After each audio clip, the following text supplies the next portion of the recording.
What's up, guys? We're back with the third Batman, Batman Forever. So, yeah, Tim Burton was done for the project, and now a new director named Joel Schumacher came on, and this dude can do some good things. It's just not Batman. Um, so yeah, that was my dog jumping off the bed, by the way. If you heard that in the thing, I don't know. So, okay, so let's start off with Okay, this is kind of important. Let's start off with there's a new guy doing the score. I think his name is Elliot something, or his last name's Elliot. It's a lot more of a different theme, much more lighthearted. It's not horrible, but it's not quite Danny Elfman's. The movie opens up way more colorful. Not a big fan of that, and by not a big fan, I mean I don't like that because it's not exactly Gotham City. The fact that the Batmobile is spewing neon lights and the city's like freaking neon is just oh boy. Um Other things, okay, the bat nipples. Yeah, don't know what's up with that. Looks really ridiculous. I know why he's doing it. It's supposed to be like these perfect statue things. Um yeah, it looks kind of stupid.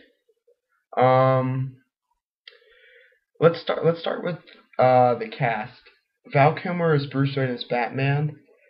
To be fair, I think he would have been a lot better in a different context or by a different director.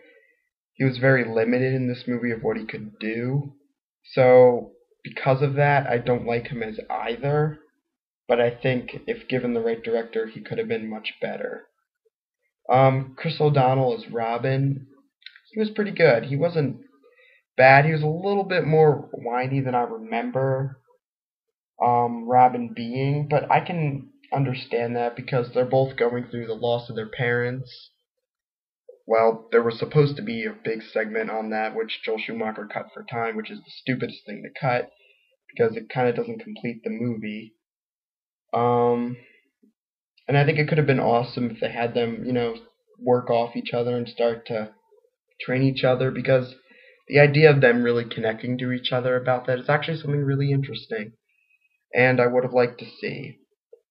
So next we have Nicole Kidman as Dr. Chase Meridian. I don't know if she's an actual character in the comics, but she wasn't bad. A little bit annoying.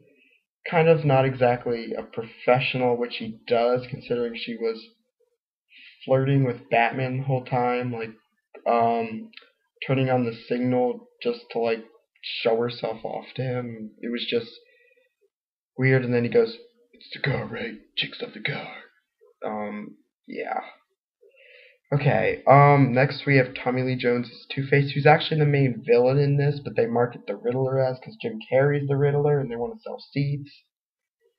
So, yeah, Tommy Lee Jones as Two-Face was bad. He's a good actor, but they play him as over the top. Well, everybody's over the top, but they play him as just this, as if he's the Joker, and he's not. There's more to him than that.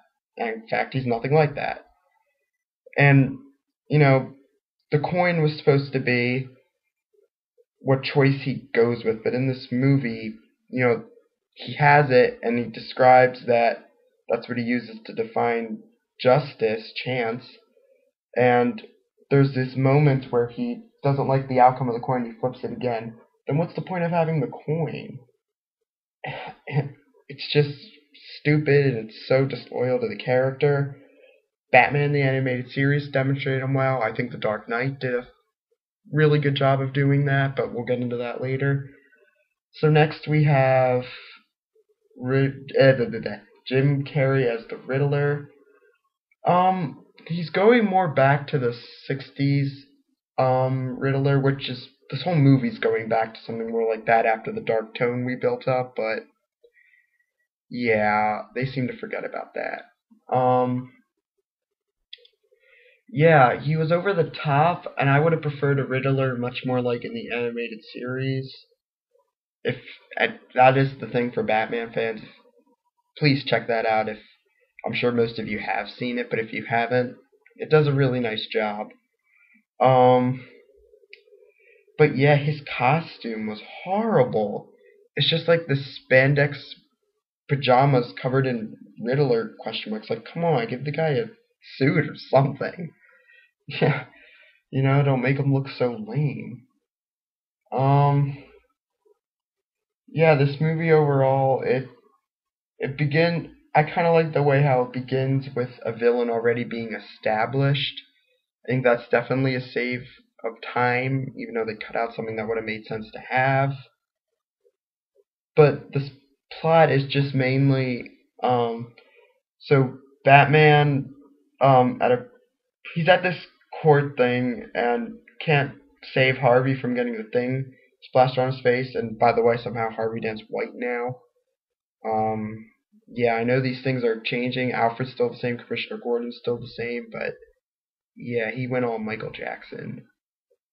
But anyway, back to topic. So he vows revenge on Batman for that, and so he just continues to do that. And Edward Nygma has this like new brainwave experiment thing. I'm not going to go much more into it than that, but Bruce Wayne declines the use of it or whatever, so he gets mad and he killed his Bruce's right hand man, I would say.